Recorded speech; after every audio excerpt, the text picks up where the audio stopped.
하나님 너무나 감사합니다. 오늘도 저희의 찬양을 받아주시고 또 영광 받아주시오니 하나님 감사합니다. 주님께서 저희를 사랑하셨고 이제 저희가 주님만을 따라가겠다고 찬양했사오니 이제는 그렇게 살아갈 수 있도록 성령님 저희 안에서 역사하여 주시옵소서. 이 시간 말씀 주십니다. 살아계신 주님의 음성을 듣는 가장 귀중하고 복된 시간 되게 하여 주시옵소서. 말씀을 들을 때에 저희들 안에 있는 모든 질병이 다 치유함받게 하여 주시옵시고, 또 말씀 들을 때에 그동안 주님 앞에 간구하며 부르짖었던 기도의 응답으로 이 말씀 듣게 하여 주시옵소서. 성령님 역사하여 주시옵소서. 주 예수 그리스도의 이름으로 기도드리옵나이다. 아멘.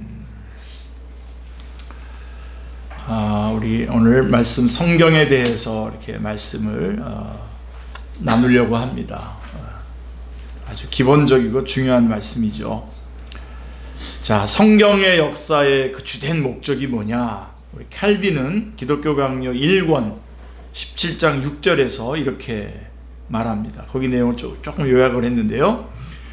자, 하나님의 특별하신 섭리가 신자들의 복지를 돌보신다는 사실을 입증하는 분명한 약속들이 성경 도처에 나타나고 있다. 아멘. 예, 그래서 시편 55편 22절에 내 짐을 여호와께 맡기라. 그가 너를 붙드시고 의인의 요동함을 영원히 허락하지 아니하시리로다. 또 베드로전서 5장 7절에 너희 염려를 다 주께 맡기라. 이는 그가 너희를 돌보심이라. 또 시편 91편 1절에 지존자의 은밀한 곳에 거주하며 전능자의 그늘 아래 사는 자여. 그 다음에 스가랴 2장 8절에 보면 너희를 범하는 자는 그의 눈동자를 범하는 것이라. 창세기 15장 1절에도 나는 내 방패요 라고 이렇게 말씀하고 있고요. 에레미야 1장 18절 15장 20절에 보면 보라 내가 오늘 너를 노성벽이 되게 하였은즉. 이사야 49장 25절에 내가 너를 대적하는 자를 대적하고 내 자녀를 내가 구원할 것임이라. 이사야 49장 15절에 여인이 어찌 그 젖먹는 자식을 잊겠으며 자기 태에서 난 아들을 긍휼히 여기지 않겠느냐. 그들은 혹시 잊을지라도 나는 너를 잊지 아니할 것이다. 예. 지금 계속 기독교 강요에 나온 내용을 지금 얘기하고 있는 겁니다. 과연 성경 역사의 가장 주된 목적은 주께서 성도들의 길을 부지런히 보살피셔서 그들이 돌에 걸려 넘어지는 일조차도 없도록 하신다는 것을 시편 91편 12절을 참조하라고 되어 있고요. 가르치기 위한 것이다. 예. 그래서 좀 건너뛰어서 우리들로서 가장 중요한 것은, 그래서 이제 우리들이 가장 중요한 것은 뭐냐면 우리를 향하여 베푸시는 하나님의 이러한 특별하신 보살핌을 깨닫는 일이라는 겁니다. 예. 성경에 이렇게 약속되어 있는데 깨닫는 일이라 하겠다. 예. 자, 기독교 신앙의 우선순위는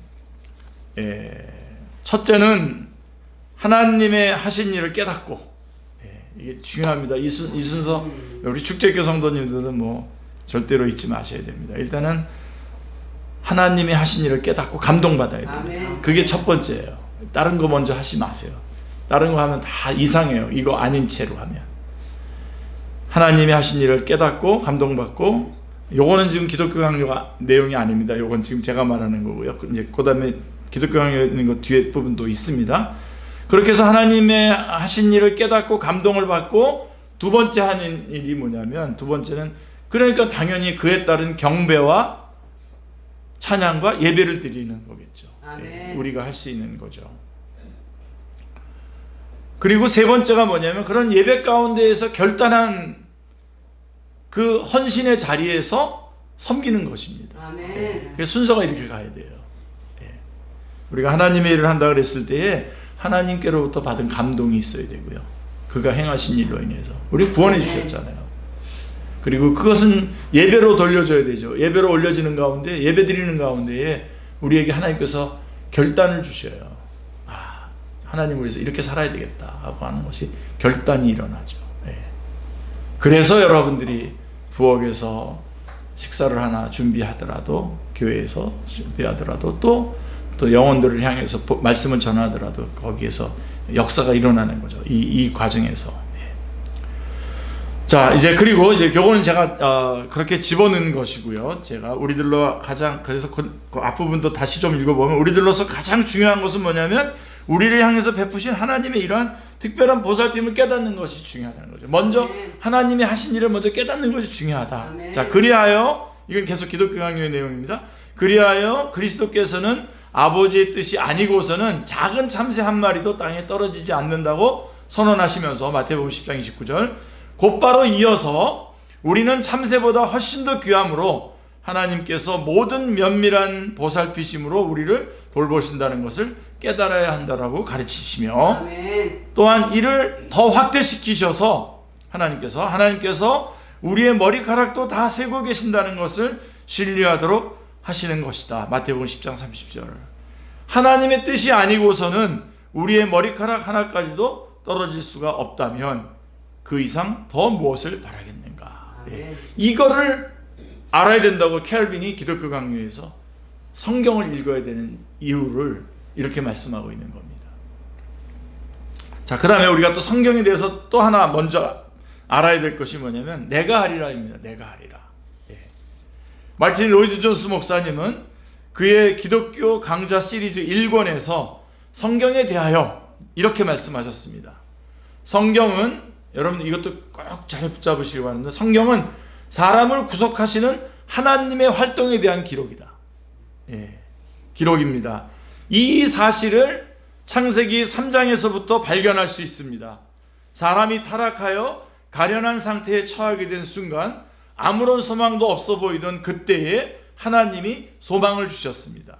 성경은 하나님이 사람의 구속을 위해서 하신 일에 대한 설명이지 하나님을 추구하는 사람에 대한 설명이 아닙니다. 아니다. 소위 고등 비평가들은 진화론을 성경에 적용시켜서 구약 성경이 하나님을 추구하는 인간에 대한 기록일 뿐이라는 주장을 끊임없이 해왔습니다. 하지만 그와 정반대입니다.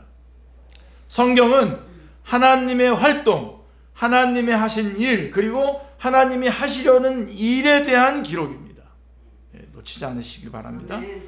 성경의 구속교리는 하나님이 사람에게 하신 일에 대한 설명입니다. 성경은 우리를 하나님과 화해시키기 위해 하나님께서 스스로 행하신 일에 대해서 말해줍니다. 달리 표현하자면 구속교리는 하나님을 달래기 위해 사람이 무엇을 할 수 있는가의 문제를 다루는 것이 아닙니다. 그러니까 이 부분에 있어서 좀 잠잠하시고 손을 내려놓으셔야 됩니다. 성경은 그렇게 말씀하지 않습니다. 우리가 노하게 한 하나님을 달래기 위해 우리가 무엇을 해야 하는가를 말해주는 것이 성경의 메시지라고 생각하는 듯한 사람들이 있습니다. 이런 생각 역시 대단히 잘못된 것입니다. 성경은 우리를 하나님 자신과 화해시키기 위해서 하나님이 행하신 일에 대해서 말씀합니다. 아멘. 이 사실을 아주 힘주어서 말하고 싶습니다. 로이드 존스 목사님이 말하는 겁니다. 내가 이거를 정말 힘주어서 말하고 싶습니다. 하나님은 우리를 선뜻 받아주시기만 한 것이 아닙니다. 우리를 찾기 위해서 길을 떠나신 분은 누굽니까? 하나님이셨습니다. 아멘. 그러므로 성경의 구속교리를 이해하기 원한다면 마귀가 사람들의 마음과 생각 속에 슬그머니 주입시킨 위와 같은 개념을 즉시 그리고 영원히 버려야 됩니다. 마치 우리 인간이 하나님을 추구한 것이 마치 성경이라고 말하는 그런 생각들을 즉시 영원히 버려야 합니다. 이 마귀는 하나님의 대적자이자 우리의 대적자이며 우리로 하여금 하나님이 우리를 적대적으로 대하신다고 믿게 하려고 애쓰고 있습니다. 하지만 성경의 메시지는 하나님이 세상을 이처럼 사랑하사 독생자를 주셨으니입니다. 성경은 구속사입니다. 사람을 구속하시는 하나님의 활동에 대한 기록입니다. 하나님께서 내가 하리라. 지금 그 책은 다 좀 읽어서 여러분에게 알려드렸고 지금 이제 성경은 구속사다라는 거죠. 처음부터 사람을 구속하시는 하나님의 활동에 대한 기록입니다. 하나님께서 내가 하리라 하신 일에 대한 기록입니다.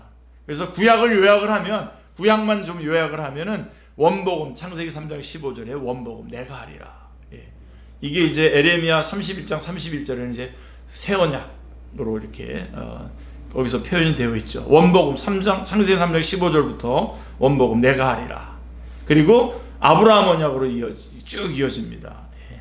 쭉 다 말하지는 못하겠습니다. 아브라함 언약으로 창세기 22장 16절부터 18절에 보면 천하 만민이 너를 인하여 복을 받을 것이다 라고 하는, 그 천하 만민에게 복을 주시는 분이 누구냐면 아브라함의 언약 자손으로서 예수 그리스도를 말하는 거죠. 그리고 이것이 이제 다윗 언약으로 하나의 더 기둥이 더 세워지죠. 사무엘하 7장 12절부터 16절에 너희 왕위가 영원할 것이다. 그리고서는 이제 마태복음 1장 1절에서 아브라함과 다윗의 자손 예수 그리스도 이렇게 해보라고 하면서 이렇게 이어지게 되어 있습니다. 그러니까 구약 성경 전체가 예수 그리스도께서 우리를 구원하시기 위해서 행하신 일들을 기록해 놓은 것입니다. 구속사인 것입니다. 예. 이 모두가 다 하나님께서 내가 하리라고 하신 언약들입니다. 아멘. 예. 처음에 이 선악을 알게 한 나무 열매를 먹지 말라라고 하는 행위 언약을 줬지만 우리 인간이 그 좋은 환경에서도 범죄하고 하나님께로부터 하나님을 범죄했습니다. 그래서 행위 언약에서의 그것은 이제 더 이상 할 수가 없게 된 거죠. 그래서 구속 언약, 창세전에 성부, 성자, 성령 하나님께서 작정하신 그 구속 언약을 근거로 창세기 3장 15절에 내가 하리라 라고 하는 그 말씀으로 해서 성경을 둘로 나누면은 창세기 1장 1절부터 3장 14절까지 행위 언약, 3장 15절부터 마지막 22장 21절까지 요한계시록 22장 21절까지 은혜 언약. 예, 그래서 쭉 구속의 역사가 진행되는 거고, 거기 사탄이 그것을 끊으려고 이 구속의 그 맥을 끊으려고 하는 그 사탄의 그런 내용들이 쭉 나오고, 한편은 또 사람들의 이야기가 쭉 나오지만 이 사람들의 이야기는 다 인간으로는 자력으로는 구원받을 수 없다라고 하는 것을 다 보여주는 겁니다. 예. 그래서 우리가 쫙 이 은혜 언약이라고 하는 것, 이 그 구속사라고 하는 것 꼭 붙잡으시기를 바랍니다. 자, 그래서 창세기 3장 15절에 보시면 내가 너로 그래서 여자와 원수가 되게 하고 내 후손도 여자의 후손과 원수가 되게 하리니, 내가 하리니. 예. 여자의 후손은 내 머리를 상하게 할 것이요 너는 그의 발꿈치를 상하게 할 것이니라 하시고 이렇게 말씀하고 있습니다. 자, 그러면 이제 아주 핵심적인 얘기는 벌써 말씀을 드렸고, 자, 그럼 성경은 언제 누구에 의해서 쓰여졌습니까? 성경. 자, 기독교에서 하나님의 말씀으로 믿고 사용하는 성경은 다양한 역사의 시대 속에서 살았던 사람들에 의해서 쓰여졌습니다. 성경의 처음 5권, 즉 창세기, 출애굽기, 레위기, 민수기, 신명기까지는 모세가 썼고요. 또 성경의 마지막 책인 요한계시록은 예수님의 제자 중에 하나였던 사도 요한이 기록했습니다. 자, 모세는 기원전 1400년경에 살았던 사람이고, 사도 요한은 서기 100년 가까이, AD 100년 가까이에 죽었으므로 구약과 신약의 모든 성경들은 약 1500년 어간에 걸쳐서 쓰여진 것입니다. 1500년 어간에. 예. 구약 39권, 그리고 신약이 27권, 약 40여 명의 저자들이 기록했습니다. 1500년 어간에 40명 정도여 명의 사람들이 기록을 했는데, 한 사람이 한 권을 쓴 경우도 있지만 모세나 사도 바울 같은 경우는 여러 권을 쓴 경우도 있습니다. 저자가 분명하지 않은 책도 있습니다. 예를 들어서 구약의 욥기나 신약의 히브리서 같은 책들은 저자가 누군지 아직 모르고 있습니다. 자, 그렇게 그게 우리가 가지고 있는 성경입니다. 자, 그러면 성경의 원본이 존재합니까? 원본. 네. 오늘날 우리가 읽고 있는 성경은 세계 여러 나라의 다양한 언어로 번역되어 있고, 지금도 성경이 전해지지 않은 부족들과 민족들에게 성경을 번역하여 보급하려고 하는 노력은 계속되고 있습니다. 그런 소식들을 지금도 많이 듣고 위에서 기도하고 있습니다. 언어가 없는 곳까지 가서 언어를 만들어서 성경을 번역해서 주기도 하고 있습니다. 자, 성경을 기록한 원래 언어는 구약의 대부분은 이스라엘의 언어인 히브리어이고 신약은 로마 시대의 언어인 헬라어로 쓰여졌습니다. 하지만 지금 성경의 원본은 남아있지 않고 수많은 필사본들, 즉 원본과 사본들을 베껴서 기록한 성경만 남아있습니다. 고대 사회에서 성경은 나무나 동물의 가죽, 그리고 파피루스라고 하는 식물을 쪼개서 그 위에다가 글을 쓴 것들이기 때문에 역사가 흐를수록 훼손이 불가피했으며 오랜 기간을 보존하기란 매우 어려운 일이었습니다. 그나마 남은 것들도 핍박의 시대에 없어진 것으로 알려지고 있습니다. 너 성경 그거 가져오면 내가 너 안 죽이겠다. 그럼 갖다 해서 없애버리고 했던 그런 것들이죠. 활자가 발명되기 이전 시대에는 성경을 사람의 손으로 직접 필사를 하였는데 이런 중요한 일들을 담당하던 사람들을 직업적으로 우리 서기관이라고 불렀습니다. 그래서 성경의 원본이 존재하지 않기 때문에 어떤 사람들은 성경이 거듭 필사되는 가운데 지금같이 무슨 어떤 복사기가 있거나 그런 게 아니니까 거듭 필사되는 가운데에서 서기관들의 주관이나 실수에 의해서 많이 변경되었을 것이라고 주장하기도 합니다. 기독교 쪽 학자들 가운데서도 있지만 아닌 학자들 가운데서 그런 것 가지고 많이 비판을 했습니다. 하지만 이러한 주장을 뒤엎은 아주 역사적인 획기적인 사건이 일어났습니다. 1946년부터 시작해서 계속 이제 1956년까지 이스라엘 사해바다의 북서쪽 해안에서 약 1마일 떨어진 동굴들에서 아주 오래된 구약 성경의 필사본들이 발견된 사건이 바로 그것입니다. 이 구약 성경의 사본들은 2000년 이상 동굴에 숨겨져서 보존되어 왔던 사본들인데 나중에 사해바다 근처에서 발견되었다고 해서 사해사본이라고 이름이 붙여집니다. 이런 거 정도는 알아두세요. 자, 이 엄청난 사건은 기독교 학자들뿐만 아니라 비기독교 학자들에게도 엄청난 관심과 주목을 받게 됐습니다. 왜 관심을 받게 되냐면 이들이 가진 가장 커다란 의문은 과연 이 사해사본이 지금 우리가 보고 있는 구약 성경과 얼마나 일치할 것인가 라고 하는 것에 관한 것이었죠. 아주 어마어마한 관심거리가 되었습니다. 얼마간의 연구 끝에 학자들은 사해사본과 현재 구약 성경이 99% 이상 일치한다라고 하는 것을 밝혀냈습니다. 그나마 작은 차이들도 필사한 서기관들의 경미한 실수이며 성경의 원래 의미나 신학적인 해석에는 전혀 차이를 줄 수 없는 것들입니다. 이 획기적인 사건을 통해서 사람들은 하나님의 말씀인 성경이 하나님의 보호하심과 간섭하심의 섭리 안에서 그 내용이 원본 그대로 보존되어진 것을 확인할 수 있었습니다. 아멘. 원본 그대로 우리에게 이렇게 주어진 겁니다. 근데 원본은 없어요. 여러분, 만약에 원본이 있었다면 어떻게 됐을까요? 그 원본을 섬겼겠죠.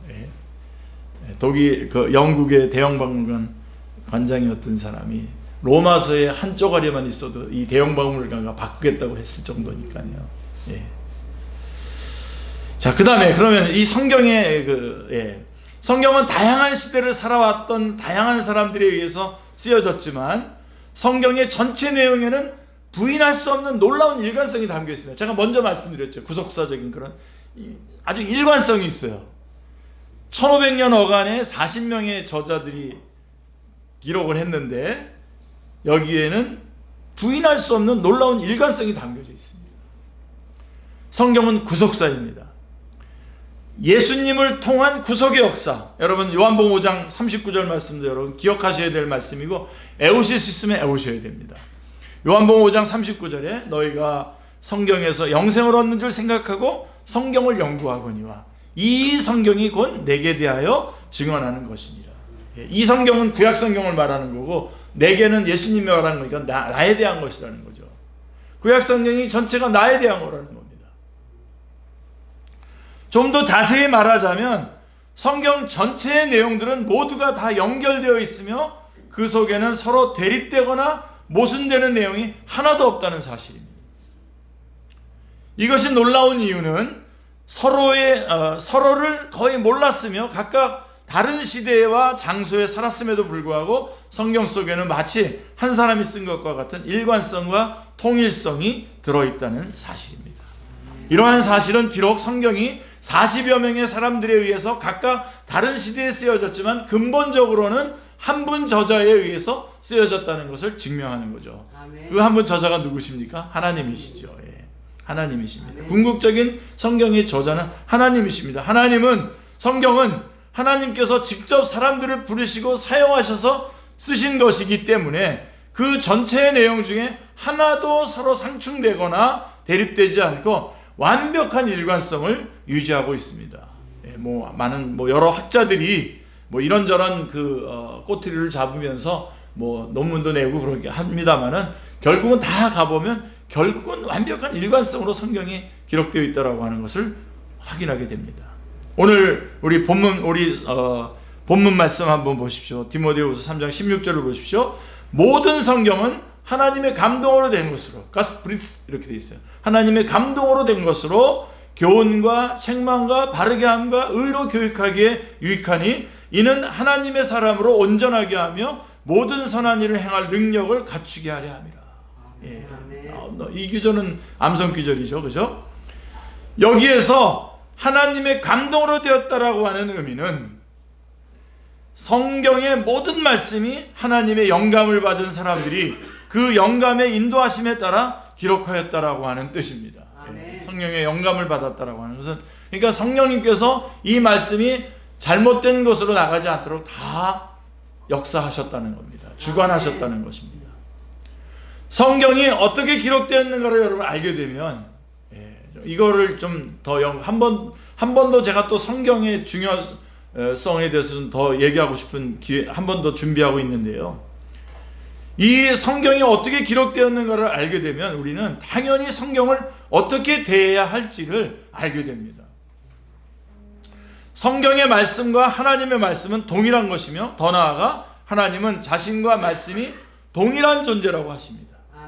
요한복음 1장 1절을 보십시오. 태초에 말씀이 계시니라. 이 말씀이 하나님과 함께 계셨으니 이 말씀은 곧 하나님이시니라. 그리고 이제 14절에 가면 1장 14절에 가면 말씀이 육신이 되어 우리 가운데 거하시며 하면서 예수 그리스도가 또 그 말씀인 것을 말씀해 주고 있습니다. 그러므로 우리는 성경의 말씀을 하나님을 대하듯이 경외심과 신뢰의 마음으로 대해야 됩니다. 또 너무나 또 그렇게 대하다가 또 성경 자체를 안 읽고 우리 성경 번역 선교사님들이 마지막에 제일 걱정하는 게 그거랍니다. 그 성경을 이렇게 만들어서 이제 주게 되면 깨닫게 되죠. 알게 되잖아요. 근데 이 알게 되는 것을 더 힘들어한대요. 저 그냥 이렇게 그런 신비한 말씀이고 나는 그냥 좀 그런 상태를 또 좋아한다는군요. 근데 그렇지 않습니다, 여러분.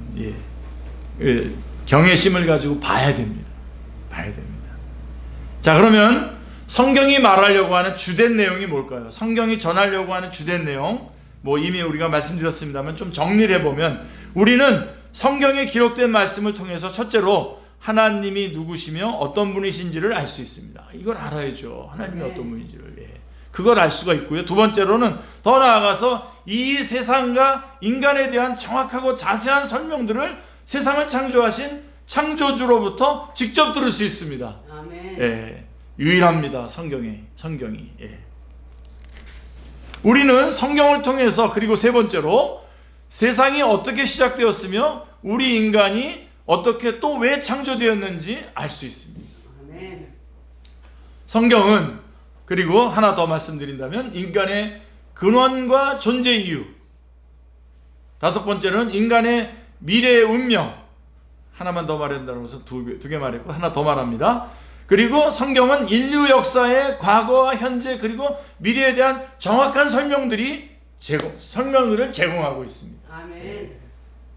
따라서 성경은 나라고 하는 작은 존재뿐 아니라 나를 둘러싼 이 거대한 세상에 대한 객관적인 정보와 가르침을 주는 진리의 책입니다. 아멘. 성경이 알려주는 중요한 진리들은 하나님의 존재와 그분의 성품과 능력과 세상의 기원, 인간의 기원과 존재 이유, 그리고 인간의 미래의 운명에 대한 설명, 이게 성경이 알려주는 중요한 진리들입니다. 아멘. 또한 성경에는 인간의 삶에 대한 지침서가 들어있습니다. 이것까지 배려해 주셨어요. 어떻게 사는 것이 옳은 것인지, 그런데 왜 인간은 옳은 길을 가지 못하는 것인지에 대한 설명도 들어있습니다. 자, 그러면 제가 오늘 성경에 대하여라고 하는 이 말씀을 여러분에게 전하는 이유가 뭘까요? 자, 성경이 옳은지 아닌지 어떻게 할 수 있습니까? 자, 성경의 말씀들이 옳은지 아니면 잘못되었는지를 알 수 있는 가장 확실한 방법이 뭘까요? 여러분, 어떤 음식을 먹든지, 죄송합니다. 어떤 음식이 맛있는지 아니면 맛이 없는지를 알 수 있는 가장 확실한 방법이 뭘까요? 먹어보면 되죠. 그 음식을 직접 먹어보는 것입니다. 마찬가지입니다. 제가 오늘 여러분에게 꼭 부탁드리고 싶은 게 이겁니다. 성경의 말씀이 사실인지 아닌지를 알 수 있는 가장 확실한 방법도 그 내용을 직접 들어보고 사실인지 아닌지를 스스로 생각해보고 판단하는 것입니다. 사도행전 17장 11절 말씀해 보시면요, 베레아에 있는 사람들은 데살로니가에 있는 사람들보다 더 너그러워서 간절한 마음으로 말씀을 받고 이것이 그러한가 하여 날마다 성경을 상고함으로 라고 이렇게 말씀하고 있습니다. 전에는 신사적이어서 그렇게 했는데 그게 아마 너그럽다는 말인 것 같습니다. 간절한 마음으로 말씀을 받고 그것이 그러한가 하여 날마다 성경을 상고했다라고 말씀하고 있습니다. 자, 예수 그리스도의 죽으시고 부활하신 사건이 있은 후에 사도 바울이 예수님의 부르심을 받고 성경의 진리를 전파하다가 베레아라고 하는 동네에 이르게 되었습니다. 사도 바울은 이 베레아 사람들에게도 하나님의 말씀을 전파하였는데요, 이들은 그냥 무조건 말씀을 받아들이거나 아니면 배척하지 않았어요. 이들은 사도 바울이 전한 그 하나님의 말씀의 진위 여부를 스스로 공부하고 생각해 보면서 알아보기를 원했습니다. 그 결과 많은 사람들이 진리의 깨달음을 얻고 구원에 이르는 믿음을 가지게 되었습니다. 아멘. 자, 이와 같이 성경의 말씀은 무조건 생각도 제대로 하지 않고 믿거나 어떤 선입견을 가지고 거부할 것이 아닙니다. 진지한 마음으로 그 의미를 생각해 보면 성경의 말씀이 사실인지 아닌지를 알아가는 것이 중요합니다. 그래서 꼭 읽고 성경 공부를 해야 됩니다. 자, 성경을 배워야 될 이유가 뭘까요? 오늘날 많은 사람들은 기독교의 타락하고 세속화된 모습 때문에 하나님이나 성경 자체에 대한 거부감을 가지고 있습니다. 기독교인들의 그런 타락한 모습 때문에 성경을 거부하는 겁니다. 하지만 여러분, 본인 스스로 알아보지 않고서 단지 다른 사람들의 모습 때문에 너무나 중요한 것임에도 불구하고 처음부터 거부한다면 이것은 스스로에게 너무나 손해가 되는 일입니다. 너무너무 안타까운 일입니다. 한 가지 알아야 할 사실은, 여러분, 우리도 다 알잖아요. 우리 교회 다니는 사람들이라고 해서 모두가 다 하나님을 알거나 성경을 알았다고 할 수 없다는 사실입니다. 교회 안에는 성경을 알고 천국을 향해 나아가는 사람들도 있고 아직 그렇지 못한 사람들도 있습니다. 그 문 앞에 서 있는 사람들도 있고요, 그 문을 들어가서 이제 출발하는 사람들도 있는 거죠. 따라서 교회에 다니는 사람들의 모습이 마음에 안 든다고 하나님과 성경을 그냥 거부하기보다는 스스로 알아보려고 하는 시도를 하는 것이 훨씬 더 현명한 일입니다. 왜냐하면 성경의 말씀은 인간의 중요한 문제들에 대한 절대적인 해답을 갖고 있기 때문에 그것을 알 기회를 놓친다는 것은 너무나 크고 돌이킬 수 없는 실수가 될 것이기 때문입니다. 절대로 놓치면 안 되는 겁니다. 아멘. 성경에는 인간이 반드시 알아야 될 아주 중요한 것들에 대한 진짜 정보들이 들어 있습니다. 아멘. 성경을 바탕으로 한 기독교의 근본적인 가르침들을 공부함으로 인간이 반드시 알아야 할 중요한 것들을 접하게 됩니다. 오늘날의 가장 커다란 비극은 사람들이 정말로 중요한 일들에 관하여 너무나 무지하고 무관심한 채 살아가고 있다는 사실입니다. 여러분, 우리 종교개혁을 왜 했습니까? 성경을 우리가 직접 읽을 수 있게 하려고 종교개혁을 했는데, 최근에 인도네시아에 있는 우리 선교단체에 거기에 한 가톨릭 신부님이 친하게 지내면서 우리 개신교도들하고 친하게 지내면서 가끔씩 그 모임에 와서 말씀을 전해주고 한답니다. 그래서 거기 이제 한 분이 그날 이제 말씀을 전하러 오셨길래 물어봤답니다. 신부님이 보실 때에 우리 개신교에 있어서 가장 문제가 뭡니까? 그랬더니 그분이 성경을 안 읽는 거가 가장 큰 문제다. 성경을 읽으려고 거기서 나왔는데, 성경을 읽으려고 나왔는데 성경을 안 읽는다는 거죠. 여러분, 오늘부터 출발하십시오. 성경 읽으면서 출발하시기 바랍니다. 아멘. 그래서 성경을 대할 때 우리는 경건하게 접근해야 됩니다. 아까 말씀드렸죠. 그리고 정확하게 숙지해야 됩니다. 그러니까 경건하게 접근하려면 우리가 예배에 참여해야 됩니다. 그리고 정확하게 숙지하려면 성경 공부를 해야 됩니다. 그리고 이 말씀을 또 절대적으로 순종하려면 우리 혼자 안 되죠. 하나님 앞에 기도해야 됩니다. 아멘. 그리고 또 다른 사람에게 분명하게 전달해야 되잖아요. 그럴 때는 이제 잘 전달할 수 있는 훈련들을 또 받으셔야 됩니다. 하나님의 말씀을 읽음으로 하나님의 하신 일을 알고 예배하고 하나님께서 예배 가운데 결단한 섬김의 자리로 나가시는 여러분들 다 되시기를 주님의 이름으로 축원합니다. 하나님 아버지, 너무나 감사합니다. 저희 가운데 주님 귀한 말씀 주셔서 저희가 다시 이 하나님의 말씀이 얼마나 소중하고 얼마나 참 귀한 그런 과정들을 통해서 저희에게 주어졌는지를 하나님 저희에게 알게 해주셨습니다. 하나님, 그리고 그 말씀이 얼마나 절대적인 것인지를 저희가 알았사오니 이제는 이 말씀을 읽고 또 주님 성령님 역사해 주셔서 말씀 깨닫게 해주시고 이 말씀들을 또 삶 속에 적용하면서 열매 맺어 하나님 앞에 영광 돌리는 삶을 살아가게 하여 주시옵소서. 주 예수 그리스도의 이름으로 기도드리옵나이다. 아멘.